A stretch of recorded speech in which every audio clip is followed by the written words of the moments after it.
Assalamu alaikum masu sauraro, barkanmu da warhaka, barkanmu da sake saduwa a cikin tasharmu ta AA na Congo Production TV.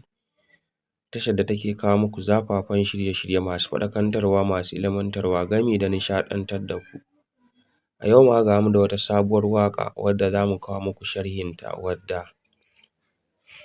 Auta MG Boy ya sa mata suna Linzamina. Wannan waƙar sabuwa ce, sannan kuma waƙa ce wadda ta zo da ɗumi-ɗuminta. Domin idan ka saurari waƙar za ka ji yadda take nishaɗantar da masoya, sannan kuma waƙa ce ta musamman. Domin in dai ka saurare ta ko kana cikin ɓacin rai, to kalaman da aka yi amfani da su wajen rera wa masoya za ka tabbatar da cewa ya yi ƙoƙari a wannan waƙar. Kai dai ka garzaya ko kuma ka saurari waƙar ka ji yadda za ta nishaɗantar da kai. Sannan kuma Auta MG Boy yana yin waƙoƙi ne domin nishaɗantar da masoyansa waɗanda suke sauraron waƙoƙinsa, sannan kuma masoyansa masu ƙaunarsa.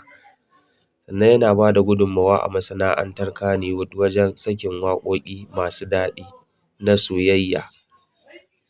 Mai sauraro kada ka manta, idan yau ne farkon zuwanka wannan channel mai suna AA na Congo Production TV, ka daure ka danna mana subscribing, ka danna mana alamar ƙararrawa, kai mana liking da comment da share.